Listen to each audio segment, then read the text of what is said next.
Eh bien, grande discussion avec notre invité aujourd'hui que vous allez découvrir dans quelques instants. Bonsoir, mesdames, mesdemoiselles, messieurs. Eh bien, merci d'être fidèles à Sport Weekend, votre agenda de fin de semaine, bien sûr. On va essayer de faire une petite revue d'effectifs, comme on dit, de ce qui s'est passé, de ce qui va se passer en matière de sport. Alors, bien sûr, on va parler de Champions League africaine, puisque le programme sera chargé avec la dernière journée dans toutes les compétitions africaines.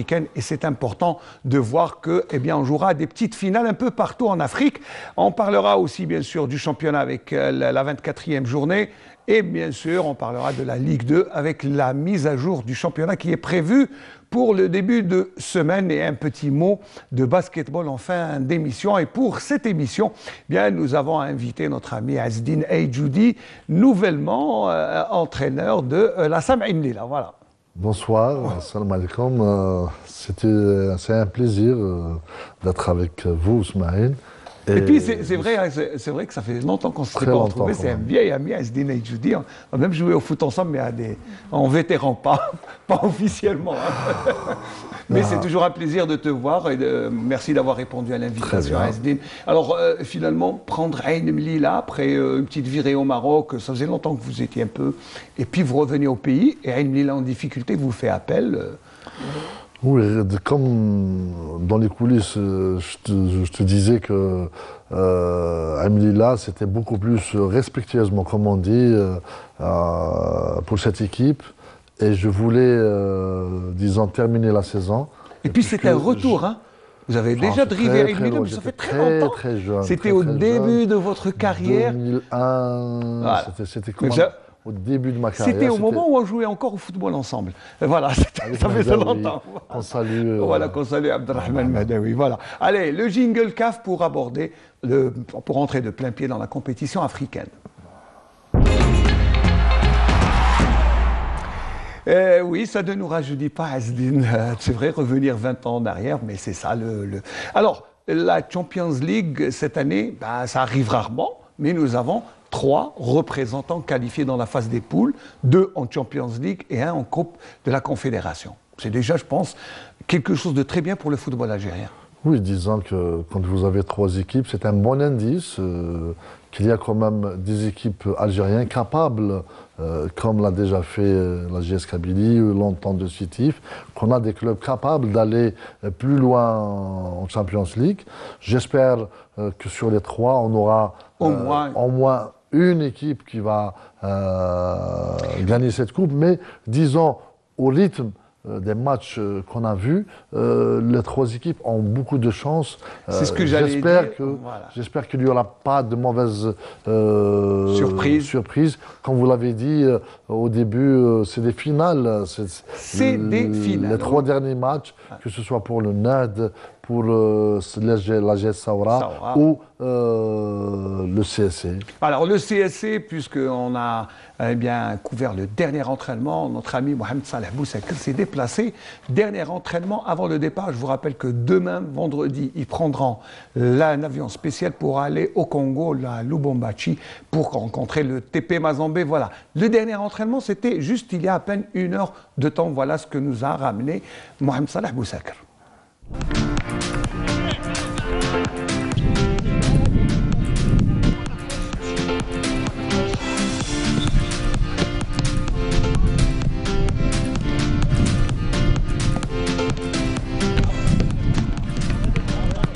On arrive à la dernière journée, donc on arrive à la fin, on va connaître les résultats de cette compétition de groupe.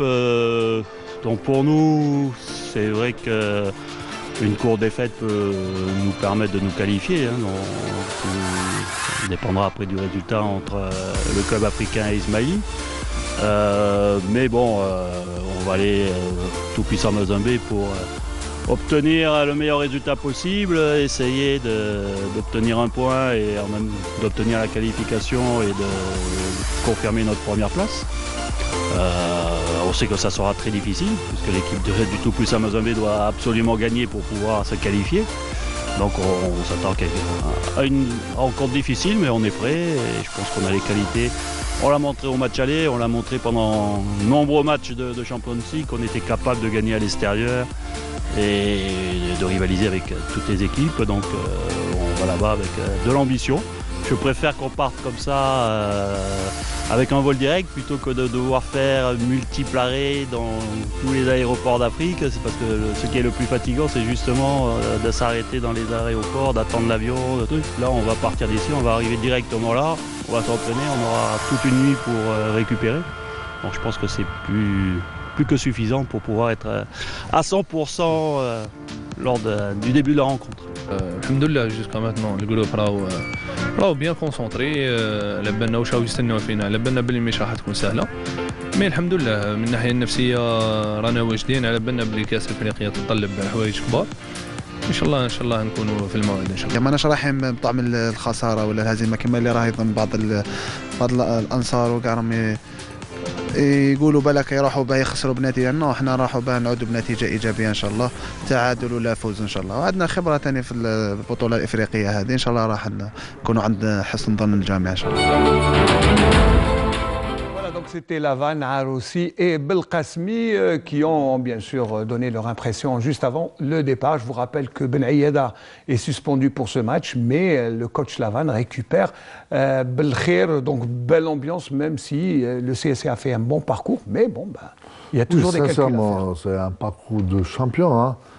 Ce n'est les coulisses où j'espère qu'il n'y aura pas de mauvaises surprises contre le TP Mazembe. Mais j'estime que le CSC, avec cette équipe, peut aller plus loin. Elle mérite, puisque le parcours, aucune défaite à l'extérieur déjà. C'est un bon signe. J'espère, Inch'Allah. On espère qu'ils vont continuer sur la même lancée. Aussi, l'équipe, notre deuxième représentant, la jeunesse sportive de Saoura, qui ira quand même à El Ahly. Ça va pas être ça va être facile, hein, Asdin. Oui, ça va pas être facile, mais disons que sur les 2 derniers matchs, le Saoura a exprimé quand même un jeu, disons, équilibré.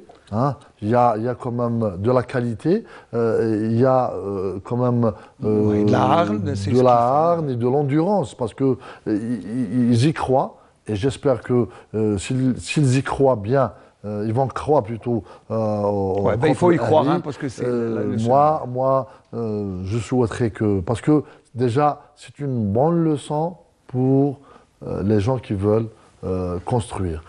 C'est un club de 10 ans, très jeune, et ils sont en Champions League. C'est un bon, disons, comme je l'ai dit, un bon exemple à suivre. Voilà, alors il y a un autre bon exemple à suivre aussi pour les équipes algériennes, c'est le Nasr de Hussein Dey, qui aussi fait un excellent parcours. N'oublions pas qu'il est en tête de son groupe, et il aura bien sûr à se déplacer, à recevoir Zamalek. Ça sera aussi une confrontation entre 2 équipes algériennes et égyptiennes. Voilà les propos que nous ont ramenés nos amis qui ont fait le déplacement. C'est Tarek Derbel, qui a fait le déplacement au stade pour suivre le dernier entraînement, et il nous a ramené bien sûr les propos d'Iril Mzienne juste avant le match de dimanche.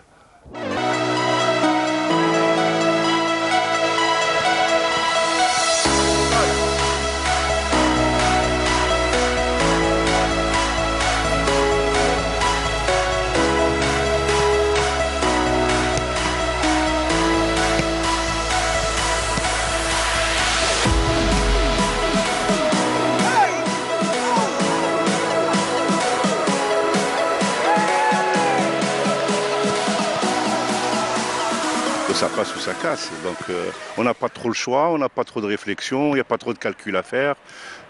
Il faut gagner. Voilà, c'est le mot d'ordre de notre équipe, de nos joueurs, de la direction, de tout le monde, de nos supporters, de tous ceux qui aiment ce club et qui, j'espère, seront nombreux à venir supporter leurs jeunes. Donc voilà, ils sont conscients, ils savent qu'ils doivent tout donner pour espérer une qualification face, c'est vrai, à un adversaire difficile, qui a de l'expérience. C'est un géant d'Afrique et nous le savons aussi. Mais dans le football, tout est possible. Quand on a la hargne, quand on a la discipline de jeu, quand on est décidé à vaincre. Il y a de fortes chances pour que ça passe. L'absence de Gasmi, l'Orfi et Khiyat pour cumul de cartons aussi. Donc c'est vrai qu'elle est importante.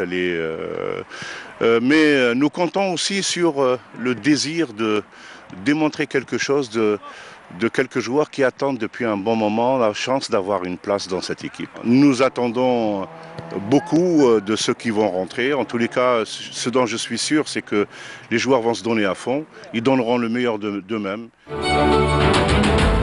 C'est un bon match, hein, une belle petite finale pour le Nasr de Hussein Dey et puis l'équipe à Iril. Au-delà de la dernière défaite la semaine passée, à Luanda, le NAD a prouvé qu'elle gagne dans la difficulté, mais elle gagne ses matchs dans les dernières minutes. Malheureusement, il y a beaucoup d'absents. Il y a trois quand même qui pèsent, surtout Gasmi qui marque, qui est décisif, qui donne des solutions à ses camarades. Mais malgré ça, j'estime que, comme l'a dit Noziane, ça casse ou ça passe. Hein. Donc il n'y a pas d'autre solution que de jouer et de gagner. Et le Zamalek n'est plus le Zamalek d'antan. Oui. Voilà. Mais bon, nous, on croise les doigts pour nos représentants algériens. Voici le programme complet de la Champions League. D'abord avec le groupe C, donc Club africain Ismaïli à 14h, TP Mazan, BCSC à 15h, et ça sera samedi. Dans le groupe des Ahli et la jeunesse sportive de Sawa, ça sera à 18h. Simba SC de Tanzanie contre Vita Club du Congo, ça sera à 19h en Coupe de la Confédération. Le Nasr de Hussein Dey, eh bien, le match sera pour dimanche, à partir de 17h. Et bien sûr, le Nasr de Hussein Dey reçoit l'équipe du Zamalek, alors que l'équipe de Gor Mahia, l'équipe du Kenya, reçoit l'équipe de... alors le tableau, voilà, Petro Luanda, l'équipe angolaise. Les deux matchs se jouent à 17h. Bien sûr, c'est dans le groupe D. Voilà le programme complet de la Champions League africaine. Calcul, hein. Ah oui, ça va calculer. Voilà, mais ce qui est bien, c'est que ça va jouer la dernière journée. Voilà, c'est le suspense en compétition africaine. Allez, on passe à la Ligue 1. Alors la Ligue 1 mobilise, bien sûr, avec deux rencontres qui se sont jouées aujourd'hui. Bien sûr, le derby algérois, mais juste avant ces matchs, il faut toujours jeter un coup d'œil au classement avant la 24e journée. Donc alors le classement, d'abord juste pour situer, l'USMA d'Alger est toujours leader avec 45 points, la JS Kabylie suit à 5 points et le Paradou à 6 points. Voilà, moins un match, bien sûr. Pour le Paradou et la JS Kabylie, on revient bien sûr au bas du tableau dans la deuxième partie. Et là, eh bien, du Mouloudia d'Oran à pratiquement 8 clubs qui peuvent jouer. Non, le NAD, ça m'étonnerait. Là, il a 2 matchs de retard, même 3 matchs. Du MCO. Voilà. C'est jouable pour toutes les équipes. Aujourd'hui, je dirais... Aucune équipe n'est condamnée. Oui, à l'image de ce match de cet après-midi entre le MOB et la... On peut donner les résultats. On a donné les résultats. Match nul, 1-2-2. Alors, d'abord, pas le derby, puisque le derby se joue pour les équipes du haut de tableau. Le Mouloudia d'Alger a remporté le derby 3-2 contre l'USMA d'Alger. Mais le résultat qui vous intéresse directement, c'est Mob de Bjeya, Tejnent, qui prend un précieux point à Bjeya. Oui, avec un match de retard. Quand même, il y a ce qui m'a fait plaisir, c'est aller marquer 2 buts à l'extérieur pour une équipe relégable. C'est très important. Extraordinaire. Hein, c'est extraordinaire. J'espère pour nous tous, ça va jouer correctement et sportivement. Au-delà des choses qui se passent ailleurs, j'estime qu'il faut essayer de donner le meilleur exemple en cette fin de championnat. Alors, comment vous occupez? Je sais que vous avez joué un match amical contre le Mouloudia d'El Elma. On a joué 3 le dernier. 4. C'est pour entretenir bien sûr la compétition. Il faut le dire, vous avez perdu 4-3 contre l'El Elma. Ce n'est pas une Elma. question de résultat, mais c'est un plus d'un mois sans compétition. On est, disons, pénalisé. On trouve déjà que on est perturbé par cette programmation, mais on a essayé. Le plus important pour moi, puisque vous avez annoncé le résultat 4-3, ce qui m'a intéressé le plus, c'est on a marqué 3 buts. Plaisir, ouais. Jamais dans les matchs amicaux, c'est un but, même dans le championnat. Surtout que l'équipe de Ain Mila est la plus faible attaque du championnat avec seulement 10 buts marqués. C'est pour ça qu'on a marqué pratiquement des buts dans les matchs amicaux sur les 4 matchs. C'est un bon signe. J'espère qu'on va profiter. On a 4 matchs à domicile, on va faire le plein. On a aussi 4 matchs, 3 à l'extérieur, plus le match contre le NAD en retard. J'espère qu'on va réussir notre coup. C'est jouable. C'est jouable. On a dit crois qu'aujourd'hui, la difficulté d'Ain Mila, moi je l'ai dit, même aux autorités locales. C'est le terrain. Non, le terrain. Non. Quand même, on l'a. Et il a été arrangé un peu parce qu'on l'a laissé dans un piteux. Je remercie les jeunes qui entretiennent le gazon. On les a encouragés. Depuis mon arrivée, je l'ai vu impraticable. Oui. Hier, on en a fait notre première séance sur le terrain. Il est praticable. C'est encourageant. Mais mon message, il est beaucoup plus aux difficultés financières l'équipe est étouffe, hein, financièrement, il faut le dire. Très étouffée. Ouais. Déjà que les joueurs sont au 5e mois, sans salaire. Sans salaire. Il y a des promesses d'aide de la wilaya. J'espère qu'on va réagir. Un appel lancé, bien sûr, aux autorités. Qu'on va réagir, c'est le seul club. Pratiquement, quand vous prenez en Ligue 1 et Ligue 2, c'est le seul club de la wilaya de la wilaya d'Oumle-Bouari. Et même les wilayas proches, Tébessa, Khenchla, Betna, Biskra, jusqu'à Biskra, limitrophes, les gens viennent voir Ain Mila. J'espère que les autorités vont réagir. Sinon, on va souffrir. Hein. Oui, alors on vous souhaite bien sûr de rebondir parce que l'équipe, vous le savez très bien, n'a pas gagné de match depuis le 17 novembre. C'est quand même assez, ça remonte à très loin, mais elle a le record des nuls. C'est l'équipe qui a le plus grand nombre de matchs nuls avec 14 nuls. Sans développer, ça, c'est des statistiques, oui, hein, moi je les donne. Sans développer ma conclusion, mais disons, le plus important aujourd'hui, c'est qu'il y a du renouveau. Même que ce soit les dirigeants, les supporters, les joueurs eux-mêmes, il y a une nouvelle atmosphère, du renouveau dans l'équipe. On va jouer aussi sur notre terrain. Alors justement, le prochain match, alors le programme, puisque il y aura des matchs dimanche, donc les matchs ce sont aujourd'hui, voilà, on a les résultats, donc, mais les matchs de dimanche seront directement concernés par la relégation avec Médéa qui reçoit la JS Kabylie, Ain Mila qui reçoit le Kaba Poche-Barérich et Entente Sétif Mouloudia d'Oran qui se jouera malheureusement à huis clos, on ne pourra pas le suivre sur le petit écran. Voilà. Je pense que contre le Kaba, contre le Kaba, il y a des antécédents entre les deux clubs. Oui, c'est vrai qu'ils sont. La saison passée et à l'aller. Ça a été dépassé un peu. J'espère. Nous ferons notre présence, nous ferons tous pour les accueillir dans de bonnes conditions. Et un appel au public, bien sûr, pour être à la hauteur de l'événement. Ce qui nous intéresse le plus, c'est que on gagne à domicile, on préserve les sanctions. Non, on préserve notre équipe des sanctions et on va gagner sur le plan football. Inch'Allah. Allez, on passe en Ligue 2 et on vous souhaite bien sûr de réussir votre mission à Ain Mila. Allez, on passe en Ligue 2.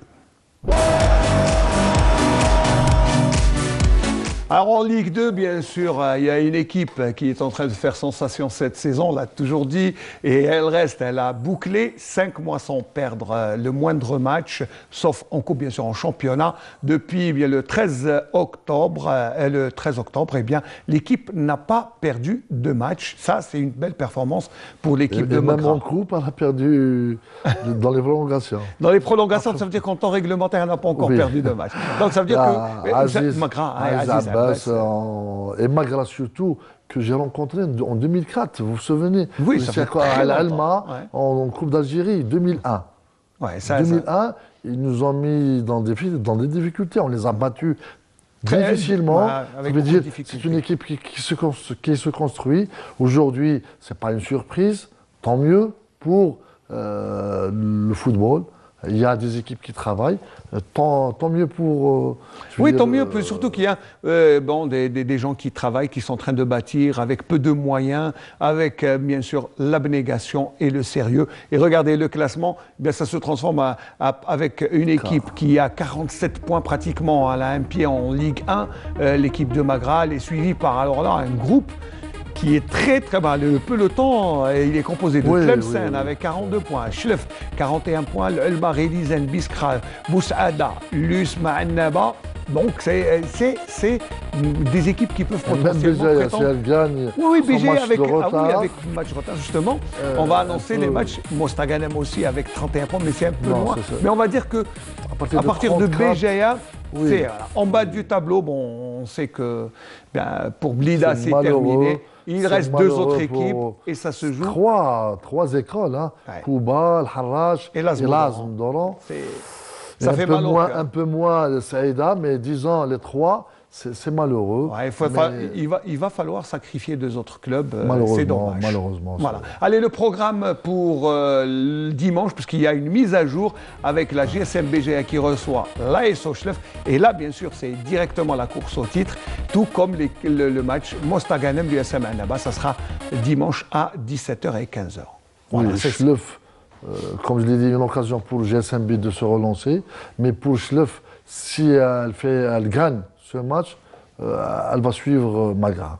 Alors Magra, bien sûr, elle a joué hier et elle a gagné la GSM BGA. Je vous propose ce petit résumé, mais c'est une équipe qui produit du résultat dans une belle ambiance, dans un petit stade, c'est vrai, hein, dans un petit stade, mais regardez le nombre d'occasions de but que se crée l'équipe de Magra.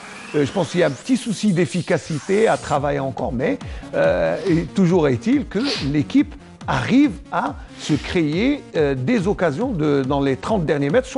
C'est l'objectif de l'entraîneur, hein, c'est de pousser l'équipe à se créer des occasions. Un petit stade public, il y a 5 mois sans défaite, sur le plan psychologique ils sont bons, c'est tout à fait normal qu'on doit apporter notre soutien vers l'offensive.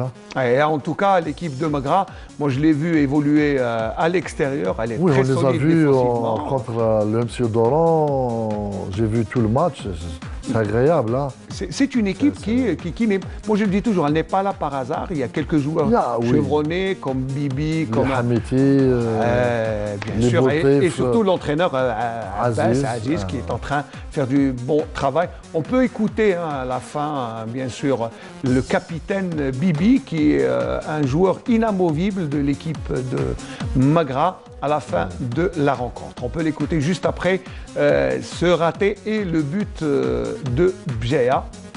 Voilà, 2-1, je vous rappelle le score, ça s'est joué hier à Magala.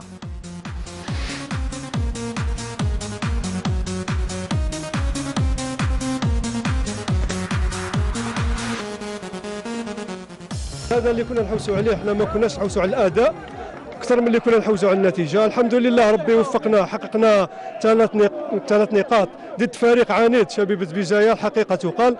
وان شاء الله كما يقول لك حنايا ما نحطوش يدينا في الماتش هذايا. ان شاء الله لي جون اللي باقي ان شاء الله نزيدوا ندوبليو لي فور ان شاء الله باش نحققوا نتائج ايجابيه خير من هذه ان شاء الله. Voilà, on souhaite bien sûr beaucoup de bons résultats. Allez, un petit mot d'Omnisport avant de boucler cette émission.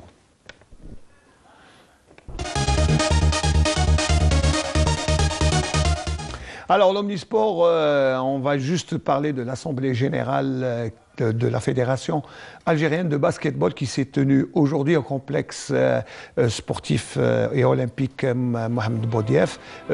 Juste que l'Assemblée générale a rejeté les bilans moraux